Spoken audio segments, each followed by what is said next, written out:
یہ استدلال کیا ہے کہ یہ ایک ملکے کا ظہور ہے۔ یہاں یہ بتایا جا رہا ہے کہ یہ فیضان وجود سے لے کر میرے لیے خدا کے امر کا ظہور ہے، آخر تک ہوگا، اسی کو نبوت کہتے ہیں۔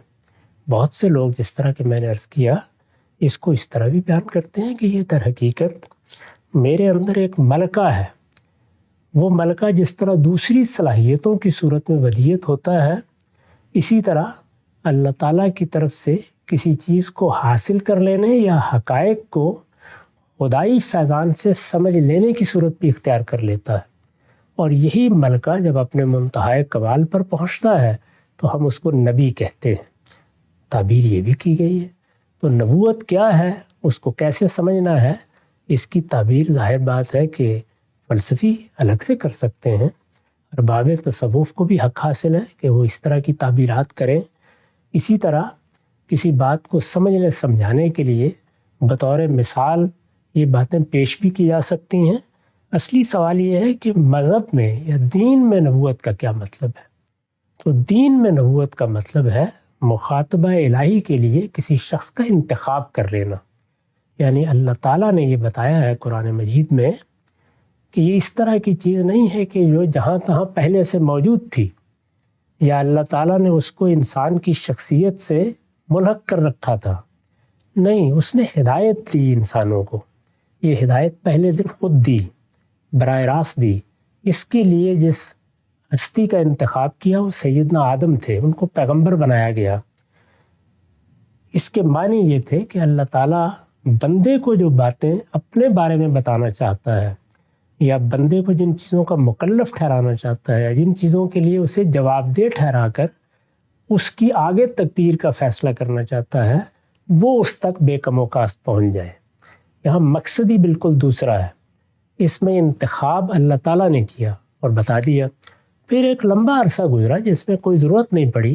اس کی وجہ بیان کیا قرآن مجید نے، اور وہ وجہ یہ ہے کہ کان الناس امۃ واحدہ، لوگوں میں کوئی اختلاف نہیں پیدا ہوا۔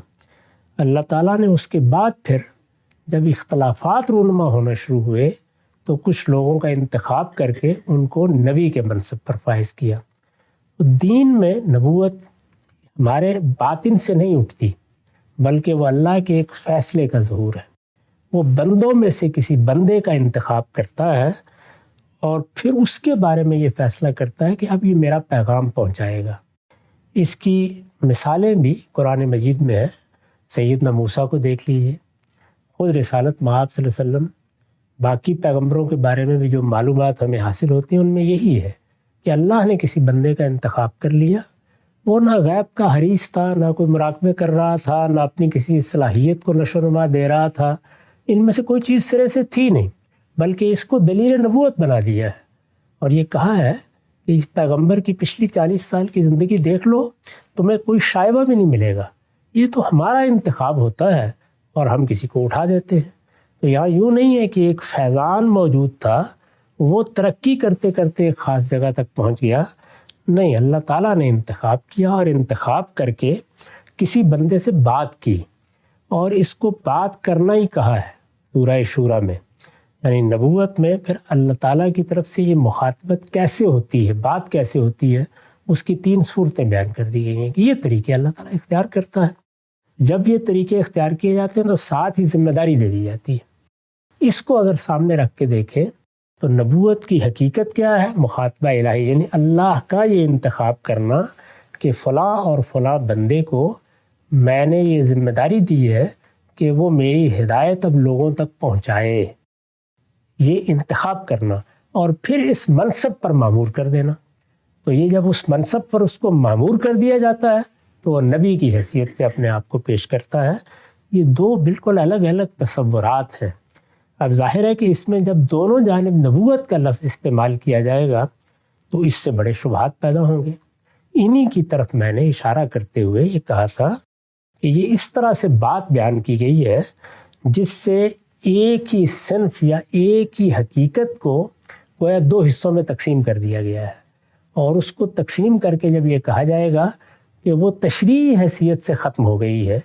تو آپ کی توضیح تو آپ کے یہاں پڑی رہ جائے گی، لوگ نبوت عامہ کے حاملین کو وہ حیثیت دیں گے جو حیثیت اس لفظ کے استعمال کے نتیجے میں دینا ناگزیر ہو جاتا ہے، اور جب وہ یہ دیں گے تو اس سے پھر کوئی بھی شخص فائدہ اٹھا کر پہلے ایسی توجیحات کرے گا اور پھر بات کو کہیں سے کہیں پہنچا دے گا۔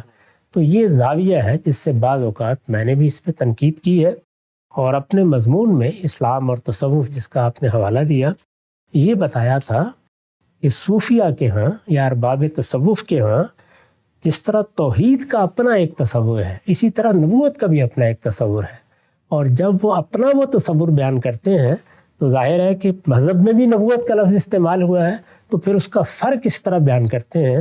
کہ وہ تشریع کا منصب ہے جو اللہ تعالیٰ کی طرف سے ملا ہے، ہم اس منصب کے بارے میں تو یہ مان رہے ہیں کہ وہ ختم ہو گیا، لیکن یہ حقیقت نبوت کیا ہے؟ یہ اللہ تعالیٰ کا فیضان ہے جس کے نتیجے میں پہلے وجود ملا، پھر درجہ بدرجہ وہ ہدایت ملی جو ہمارے لیے خدا کا امر بن جاتی ہے، اور اسی کا ایک آخری ظہور وہ ہوتا ہے جس میں اللہ تعالیٰ کے پاکیزہ بندوں کو، یا اللہ تعالیٰ جن کو اپنا دوست بنا لیتا ہے، جن کو اولیاء کہا جاتا ہے، وہ خصوصی تفہیم حاصل ہونا شروع ہو جاتی ہے جس میں پھر وہ اس کے محتاج نہیں رہتے کہ وہ کسی پیغمبر سے ہدایت پائیں، ان کو وہ ہدایت براہ راست ملنا شروع ہو جاتی ہے۔ تو یہ دو تصورات ہیں الگ الگ،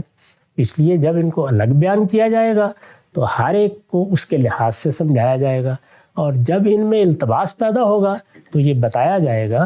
کہ نبوت کا جو تصور دین میں ہے اس کو پھر ارباب تصوف نے کس طرح اپنے اس تصور سے الگ کر کے دکھایا۔ نقطہ بالکل واضح ہو گیا۔ اچھا غام صاحب، یہ جو آپ نے موقف بیان کیا ہے، ان کی جگہ پہ کھڑے ہو کر اس طرح وہ معاملے کو دیکھتے ہیں اور اپنی رائے بیان کی ہے، اور دین کی روشنی میں کہ اللہ تعالیٰ نبوت کو کیسے بیان کرتا ہے۔ اللہ والی نبوت میں بندے کی طرف سے انیشیٹو نہیں ہے، بندے کی طرف سے کوشش جدوجہد صحیح نہیں ہے، کاوش نہیں ہے کہ اللہ تعالیٰ کی نبوت حاصل ہو جائے۔ دوسری جانب سے جو صوفیہ نبوت کی اصطلاح استعمال کر رہے ہیں، اس میں تمام کی تمام جدوجہد اور اکتساب بندے کی طرف سے ہو رہا ہے۔ اب دونوں کا نتیجہ مخاطبہ الہی نکلتا ہے، وہاں پر بھی مخاطبہ الہی کا شرف ہے جس تک پہنچنا ہے سلوک کی منازل طے کر کے، اور یہاں اللہ کے انتخاب سے۔ تو پھر تو جب مخاطبہ ہو گیا، دونوں جگہ پر ہو گیا، تو پھر تو دونوں تصورات بالکل پیرلل کھڑے ہو گئے۔ یہی بات ہے جس کو ہم نے بتانے کی کوشش کی ہے کہ اس کے نتیجے میں ایک متوازی دین، ایک متوازی نظام فکر کھڑا ہو جاتا ہے۔ ایک چیز ہے، یعنی میں نے جب مضمون لکھا ہے تو اس میں میں نے کوئی فتویٰ نہیں لگایا، کوئی کسی کے بارے میں بات نہیں کی، یہ بتایا ہے کہ یہ ایک الگ نظام فکر ہے۔ اس نظام فکر کے لیے دین کا لفظ استعمال کیا مجانست کے اسلوب پر۔ یہ ایک الگ نظام فکر ہے، اس میں دیکھیے چیزیں ایسے دیکھی جا رہی ہیں، اس میں توحید اس طرح بیان ہو رہی ہے، اس میں قیامت کا یہ تصور دیا جا رہا ہے۔ جو چیز خرابی کا باعث بنی ہے وہ اصطلاحات کا اشتراک ہے، یعنی جب اصطلاحات کا اشتراک ہوگا، مثال کے طور پر وحدت الوجود کو الگ سے بیان کیا جائے، اس کو ایک فلسفے کی حیثیت سے پیش کیا جائے، اس پر ہم تنقید کریں گے جیسے بہت سے فلسفوں پر تنقید کرتے ہیں۔ جب یہ کہا جاتا ہے کہ یہ توحید کا ایک درجہ ہے تو اب التباس پیدا ہوتا ہے۔ اسی طرح یہاں بھی اگر فیضان وجود کو بیان کرنا تھا، یا اللہ تعالیٰ کا جو امر نازل ہوتا ہے شاید کی مکی کو وہی کرتا ہے اللہ، اس کے بارے میں بیان ہوا ہے، تو اس میں التباس نہیں پیدا ہونا چاہیے تھا۔ یہ وہ چیز ہے جس کی جانب توجہ دلائی جاتی ہے کہ جس وقت التباس پیدا ہوا تو پھر خود ارباب تصوف کو بتانا پڑا کہ جو نبوت ختم ہوئی ہے وہ کون سی ہے، یہ بتانا پڑا ان کو، اور اس طرح بالکل ایک الگ تعبیر کرنی پڑی کہ جب اللہ تعالیٰ کی طرف سے مخاطبت کا شرف حاصل ہو جائے اور کسی کو اس منصب پر فائز کر دیا جائے تو یہ دین کی اصطلاح میں نبوت ہے جو ختم ہو گئی ہے، جو اب کسی کو نہیں دی جائے گی۔ ہم نبوت کا لفظ ایک بالکل مختلف معنی میں استعمال کر رہے ہیں، لیکن التباس تو پیدا ہوا، اور جب التباس پیدا ہوا تو صرف التباس تک بات نہیں رہی، بلکہ اس سے خدا سے ہدایت حاصل کرنے کا ایک متوازی نظم بھی وجود میں آ گیا۔ یہی بات ہے جو سمجھانے کی صحیح کی جاتی ہے۔ چنانچہ میرا مضمون تو شروع یہاں سے ہوتا ہے کہ تصوف ایک متوازی نظام فکر، ایک متوازی دین ہے، یعنی یہ دو الگ الگ چیزیں، یہ بالکل ایسے ہی ہے جس طرح یہ کہا جاتا ہے کہ سوشلزم، کمیونزم ایک متوازی فکر ہے، یعنی اس کی کوئی بنیاد ہے، اس کے کچھ اصول ہیں، اس میں دین کی حیثیت، اس کو اگر دین یا اس کو ایک ازم کہیں تو اس میں تاریخ کی ایک تعبیر کی جاتی ہے، اس کے نتیجے میں اس تعبیر کا اطلاق تاریخ میں طبقات کے وجود پر کیا جاتا ہے، پھر اس کے کچھ نتائج و عواقب ہیں، اس کی ایک منزل ہے، اس کا ایک نصب العین ہے۔ اس طرح ایک پورا نظام فکر ہے۔ اس پورے نظام فکر کو کوئی اٹھا کر اس کو اسلام کے ساتھ پیوند کرے گا اور پھر کہے گا میں اسلامی سوشلزم یا اسلامی کمیونزم وجود میں لا رہا ہوں، تو اس کو الگ الگ کر کے دکھانا پڑے گا۔ ہمارے یہاں بھی بالکل یہی ہوا ہے کہ ایک بالکل متوازی الگ نظام فکر ہے جس کی اپنی اصطلاحات ہیں، جس کے اپنے مقدمات ہیں، جس کے اپنے اصول ہیں، اس کو جب اٹھا کے آپ نے اسلام کے ساتھ پیوند کرنے کی صحیح کی ہے تو یہ بتانا ضروری ہو گیا کہ ان دونوں کے درمیان کوئی تعلق نہیں ہے اور ان میں سے ایک کو دوسرے کی تعبیر یا شرح نہیں بنایا جا سکتا۔ ان دونوں میں بالکل الگ الگ طریقے سے یہ چیزیں وجود میں آئی ہیں۔ چنانچہ اسلام کی توحید اور ہے، تصوف کی توحید اور ہے، اسلام کی نبوت اور ہے، تصوف کی نبوت اور ہے، اسلام میں قیامت کا تصور اور ہے، تصوف میں قیامت کا تصور اور ہے۔ اسلام میں اس مقصد کے لیے ہمیں اپنے اندر کیا تبدیلیاں کرنی ہیں، کیا عقائد و اعمال اختیار کرنے ہیں، وہ بالکل الگ فہرست ہے اور ان کے ہاں الگ فہرست ہے۔ یہی تو میرا مدعا تھا، یہی مقصد تھا۔ اسی کو اب ناقدین خود بیان فرما رہے ہیں کہ ہماری اصطلاح الگ ہے، ہمارا مفہوم الگ ہے، ہمارا مدعا الگ ہے۔ میں نے بھی یہی کہا تھا کہ آپ کا مفہوم الگ، آپ کا مدعا الگ، اس کا میرے دین سے کوئی تعلق نہیں۔ تو بالکل واضح ہو گیا۔ اچھا غام صاحب، یہ جو پوری بحث ہے کہ ایک تصور چلے، آپ نے کائنات پہ غور کیا، آپ کا ایک فلسفہ بنا، ایک ورلڈ ویو بنا، اس میں آپ نے یہ بات سمجھ لی کہ بھئی فیضان وجود سے آغاز ہوتا ہے، ہر چیز اللہ تعالیٰ کی جانب سے ہو رہی ہے، ایک تصور آپ نے بنا لیا، خلط مبحث بھی کر لیا، نبوت کی اصطلاح جو دین میں استعمال ہو رہی تھی اس کو بھی آپ نے استعمال کر لیا، لیکن معاملہ اس سے آگے ہوا، آگے بڑھ کے معاملہ یہ ہوا کہ وہ انبیاء جن کو اللہ تعالیٰ مخاطبہ الہی سے مشرف فرماتے تھے اور وہ نبوت کے منصب پہ فائز ہوتے تھے، ان کو کہا جا رہا ہے کہ اے گروہ انبیاء، تمہیں تو صرف نبی کا لقب دیا گیا ہے، ہمیں تو وہ کچھ دیا گیا ہے جو تمہیں نہیں دیا گیا۔ اور اس کے لیے جو مثال دی جاتی ہے وہ یہ ہے کہ بھئی خضر بھی تھے اللہ کی طرف سے مامور اور موسیٰ بھی تھے۔ موسیٰ تشریعی نبی تھے، لیکن سب مانتے ہیں کہ خضر تشریعی نبی نہیں تھے، تب بھی علم میں ان سے آگے تھے۔ چنانچہ ہم لوگ بھی تشریعی نبی تو نہیں ہیں، لیکن اے گروہ انبیاء، تمہیں نبی کا لقب دیا گیا اور ہمیں وہ کچھ دیا گیا جو تمہیں نہیں دیا گیا۔ تو ہم سب اصطلاح میں گڑبڑ ہوئی، چلے معاملہ وہاں پر تھا، آگے جا کے اب اس کے بعد تو جو اللہ کے پیغمبر تم کو کہا جا رہا ہے کہ تمہارا علم کم ہے، ہمارا علم زیادہ ہے تم سے۔ یہ ایسا ہوگا، ظاہر بات ہے کہ جب آپ اپنی اصطلاحات وجود پذیر کریں گے اور ان کے لحاظ سے کچھ تصورات قائم کریں گے تو تقابل بھی ہوگا، یعنی یہ تو فطری بات ہے، تقابل بھی ہوگا۔ اس تقابل کی پھر توضیحات کرنا پڑتی ہیں، اس لیے کہ جب مسلمانوں میں آپ اپنی دعوت پیش کریں گے تو وہ پوچھیں گے، مسلمانوں میں اگر کوئی سوشلزم اور کمیونزم کی دعوت لے کے اٹھے اور لوگ اٹھے تو ان سے پوچھا گیا نا کہ آپ کی اس دعوت کا اسلام سے کیا تعلق ہے، موسیٰ سے کارل مارکس تک لائیں گے اور پھر وہ ظاہر بات ہے کہ بتائیں گے کہ اس سے پہلے جو پیغمبر تم لوگوں کے ہاں آئے ہیں وہ بھی یہی دعوت دیتے رہے ہیں۔ یہ سب چیزیں اسی طرح ہوتی ہیں، اور موسیٰ سے کارل مارکس تک جب پوری داستان سنائی جائے گی تو آپ اس کو پڑھیے، اس سے واضح ہو جائے گا کہ موسیٰ نے تو بس ابتدائی قسم کی باتیں کی تھیں، اصل میں اس کا منتہائی کمال کارل مارکس ہی کے ہاں سامنے آیا ہے۔ بہت اہم بات۔ جس وقت بھی کوئی فکر پیرالل متوازی سامنے آئے گا وہ اپنی برتری بھی واضح کرے گا، یعنی وہ ورنہ کیوں وجود میں آیا ہے۔ مسلمانوں کے اندر اس کو اگر آپ نے پیش کرنا ہے، لوگوں کو قائل کرنا ہے، تو یہ ساری بحثیں پیدا ہو جائیں گی۔ تاہم میں نے ان میں سے کبھی کسی بات کو موضوع نہیں بنایا، میرا موضوع صرف یہ ہے کہ یہ دو الگ الگ چیزیں ہیں، ان کا آپس میں کوئی تعلق نہیں ہے، یہ بنیاد سے الگ ہے، یہ اپنے پورے اسٹرکچر میں الگ ہے،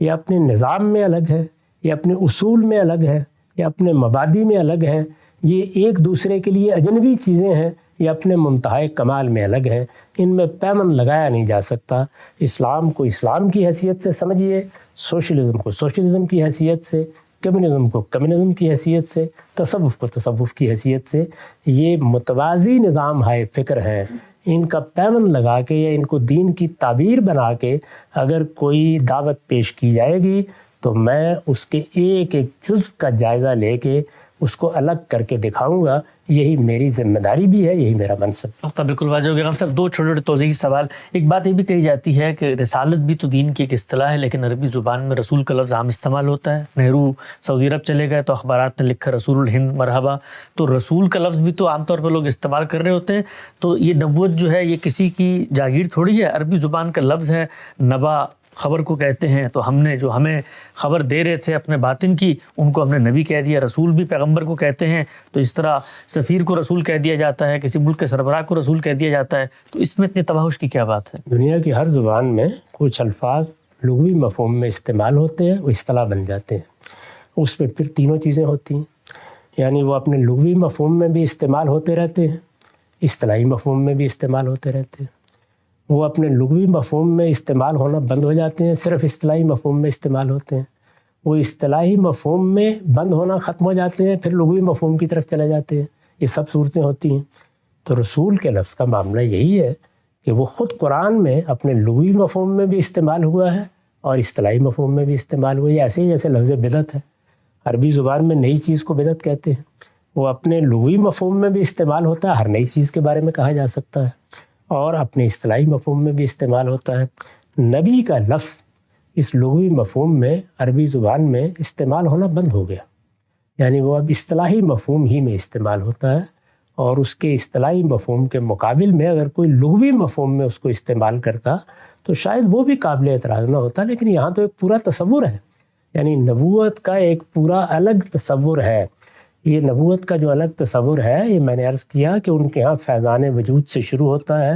جس امر پر مخلوقات کام کرتی ہیں یا ان کی فطرت وجود میں آتی ہے اس کا احاطہ کرتا ہے، ان میں سے منتخب لوگوں کے لیے مخاطبہ الہی بنتا ہے یا تفہیم بنتا ہے، اور اس تفہیم میں وہ آخری منزل بھی حاصل ہو جاتی ہے، جس میں جس طرح اللہ تعالیٰ پیغمبروں کے ذریعے سے اپنی ہدایت دیتے ہیں اسی طرح اس فرد کو بھی اپنی ہدایت دیتے ہیں، اور وہ جب چاہتا ہے وہ ہدایت حاصل کر لیتا ہے۔ اس میں بندے کی طرف سے یا ملکے کا ظہور ہو رہا ہے، یا فیضان نتیجہ خیز ہو رہا ہے، یا اس کا اکتساب کچھ نتائج پیدا کر رہا ہے۔ جو دین میں نبوت کا تصور ہے اس میں ان میں سے کوئی چیز بھی نہیں ہوتی، وہاں سراسر اللہ کا انتخاب ہوتا ہے، راہ چلتے کسی کا انتخاب کر لیا جاتا ہے، یہ تاج اس کے سر پر پہنایا جاتا ہے، اس کو ذمہ داری دی جاتی ہے، وہ مخاطبہ الہی سے سرفراز ہو کر اپنی بات پیش کرتا ہے۔ نہ یہ کسی ملکے کا ظہور ہے، نہ یہ کسی صلاحیت کا ظہور ہے، اور نہ اس میں جو عمومی فیضان ہے اللہ تعالیٰ کا، اور جو رہنمائی